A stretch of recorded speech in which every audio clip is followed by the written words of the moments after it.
Bapak, Ibu, Saudara Jemaat Kasih Anugerah Cempaka Putih, Jakarta, salam sejahtera dalam nama Tuhan Yesus.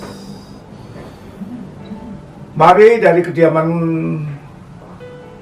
kita masing-masing berpakaian rapi, siap untuk mengikuti ibadah pagi hari ini.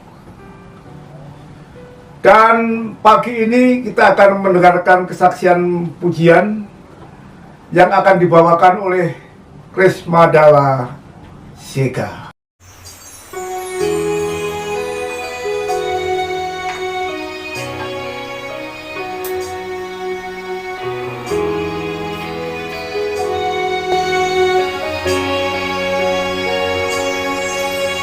Seperti wanita pemurah menangis di bawah kakimu,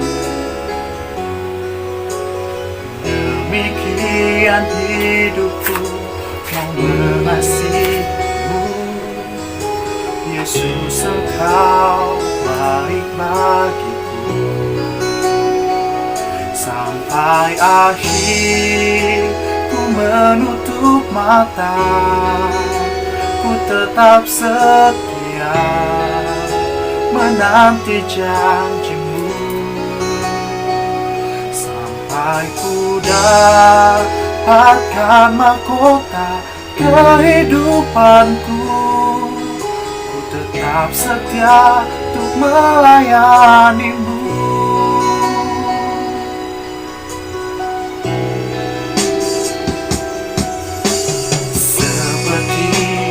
Wanita pemurah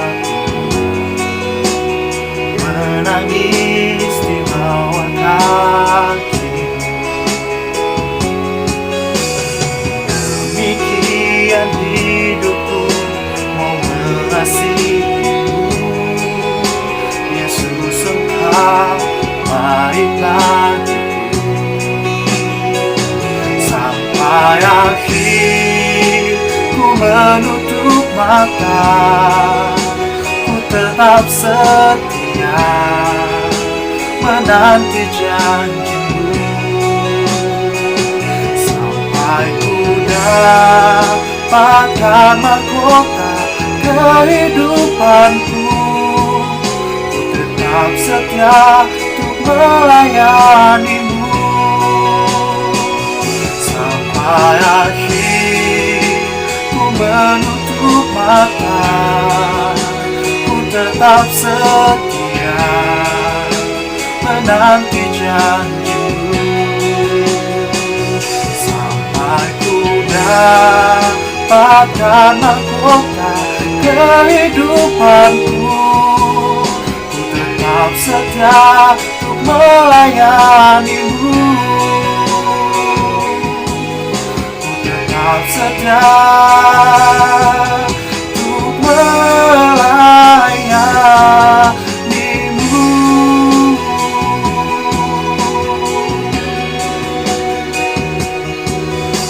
Tetap setia untuk melayanimu. Bapak, Ibu, Saudara, mari kita berdoa. Allah Bapa yang kami panggil dalam nama Tuhan Yesus, pagi ini minggu ketiga tanggal 16 Mei 2021, kami siap mendengarkan firman-Mu. Kami mendengarkan firman melalui YouTube dalam nama Tuhan Yesus. Hamba-Mu berdoa. Amin. Tanggal 13 Mei kemarin, kita sama-sama memperingati hari kenaikan Tuhan Yesus Kristus. Dalam firman saat itu berbicara tentang makna kenaikan Tuhan Yesus ke surga. Makna kenaikan Tuhan Yesus sering menjadi pertanyaan yang paling hakiki bagi banyak orang yang kurang percaya. Namun fakta mengungkapkan bahwa dasar iman Kristen terbentuk dari rangkaian peristiwa yang dialami Tuhan Yesus, yaitu yang pertama, kematiannya, kebangkitannya. Adalah sia-sia iman Kristen jika Kristus yang kita sembah itu hanya mati untuk dosa kita tanpa bangkit lagi. Dan sia-sialah juga Kristus yang mati dan bangkit itu tidak naik ke surga. Kalau dia tidak naik ke surga, sia-sia iman kita. Dengan bahasa sederhana dapat kita jabarkan sebagai berikut. Yesus mati untuk dosa kita, kemudian dia bangkit sebagai jaminan adanya hidup kekal bagi orang-orang yang sudah diampuni dosanya. Kemudian dia naik ke surga untuk menyediakan tempat bagi anak-anaknya. Saudara, di sana sini kehidupan kita dalam merayakan hari kenaikan Tuhan Yesus tidak sedikit yang tanpa pengertian. Hanya mengekor orang lain secara buta merayakan hari kenaikan Tuhan Yesus ke surga, maka sia-sialah ibadah perayaan kenaikan Tuhan Yesus ke surga dimaksud. Bila kita membaca Injil, tidak semua penulis Injil mencantumkan peristiwa ini. Matius dan Yohanes tidak. Bila peristiwa kenaikan Tuhan Yesus karena dianggap penting, terdapat dalam semua kitab Injil.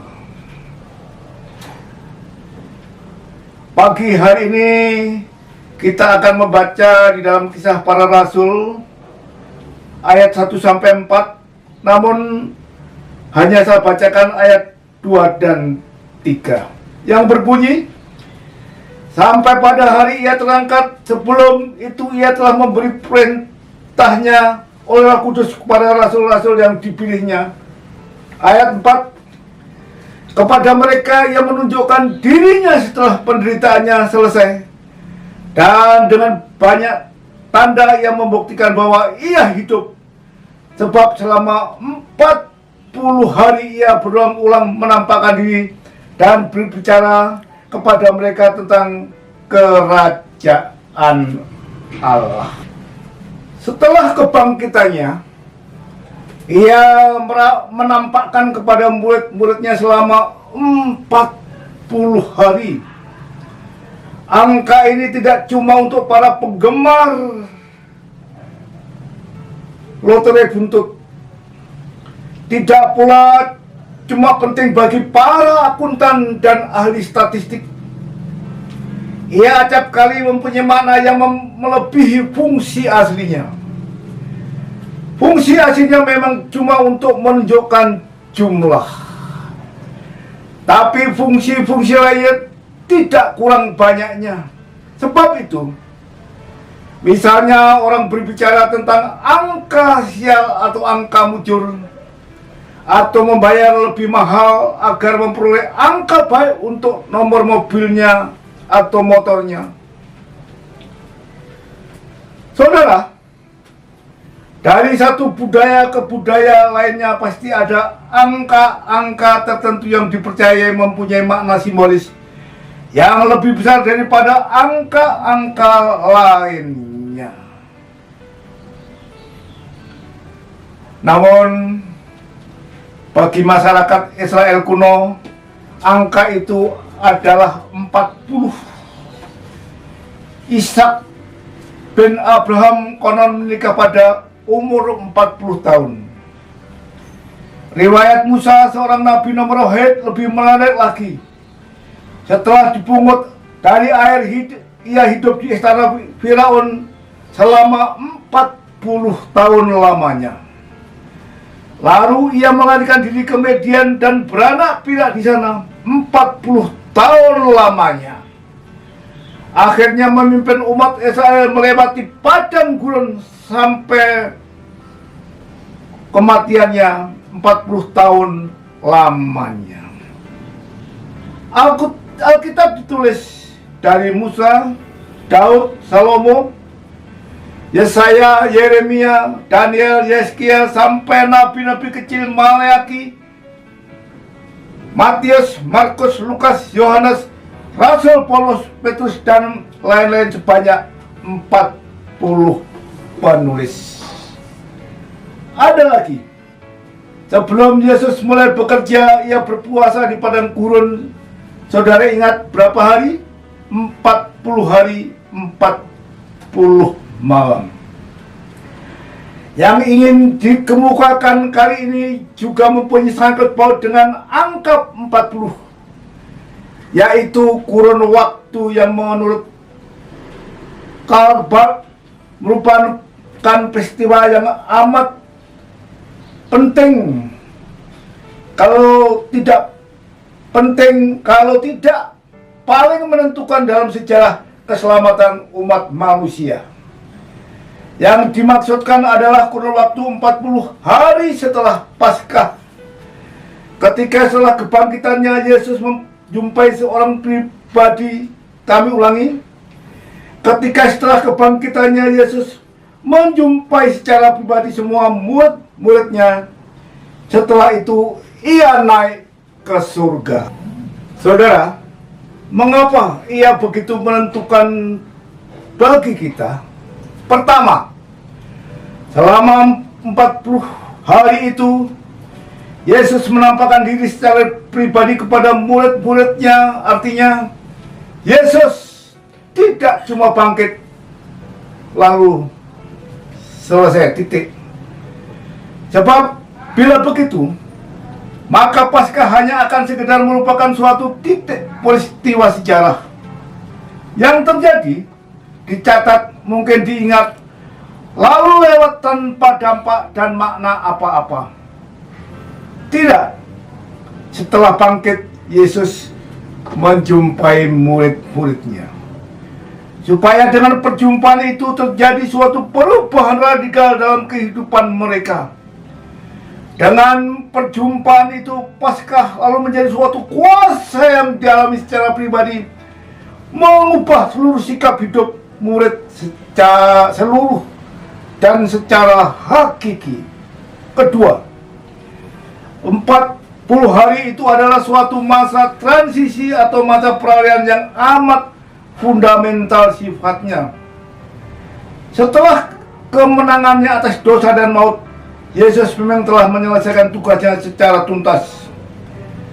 Setelah itu ia boleh pergi, tetapi ia tidak pergi begitu saja, sebab masih ada tugas yang harus dilanjutkan. Tugas yang mesti dikerjakan oleh murid-muridnya dan semua orang yang percaya kepadanya sampai ia datang kembali. Mari, pagi ini kita akan berbicara makna Tuhan Yesus naik ke surga. Kita baca dalam Kisah Rasul 1 ayat 9 sampai 10. Malaikat berkata, "Mengapakah kamu berdiri melihat ke langit? Jangan hanya terkesima menatap kenaikan Yesus ke surga.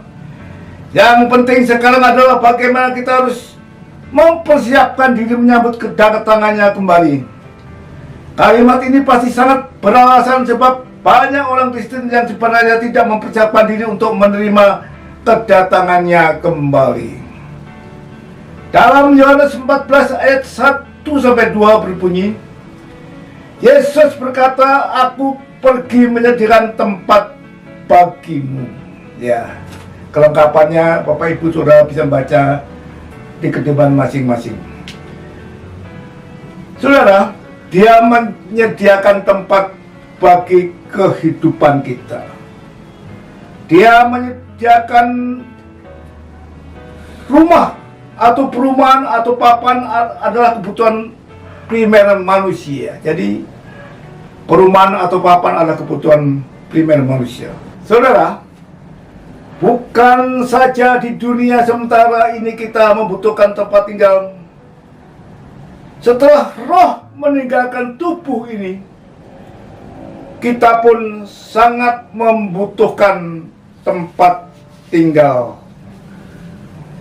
Justru tempat tinggal untuk kehidupan kita yang kekal jauh lebih penting. Tempat tinggal untuk kehidupan kita yang kekal jauh lebih penting. Tempat tinggal untuk roh tidak dapat dibangun oleh tangan manusia, kontraktor manapun juga.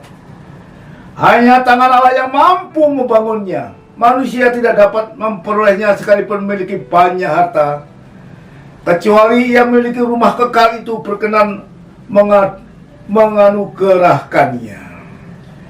Dengan kenaikannya ke surga, ia menyediakan tempat bagi kita. Sebab ia mau di mana ia ada, di situ pun kita ada. Ia merintis melalui pengorbanannya, kematian dan kebangkitannya, dan kenaikannya ke surga sebagai syarat mutlak dari bukti kemenangannya.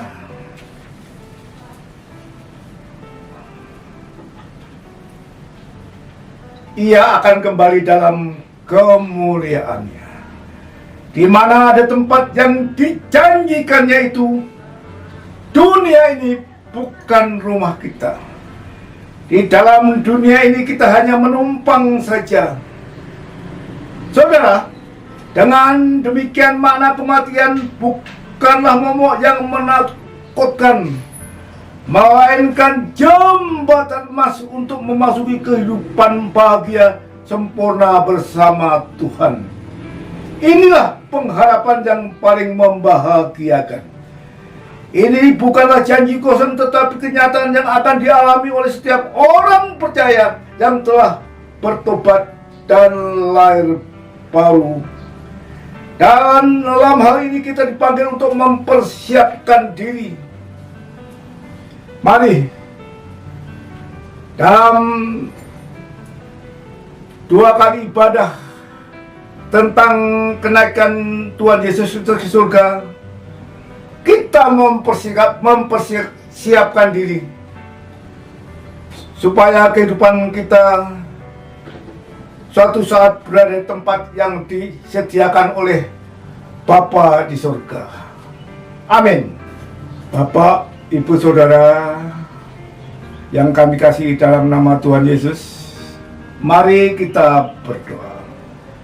Allah Bapa yang kami panggil dalam nama Tuhan Yesus, pagi ini kehidupan kami melalui firman-Mu rindu untuk masuk ke rumah Bapa di surga yang Tuhan sediakan. Untuk itu dari hari ke hari hati ini rindu mengalami pembaruan. Dalam nama Tuhan Yesus hamba-Mu berdoa. Amin.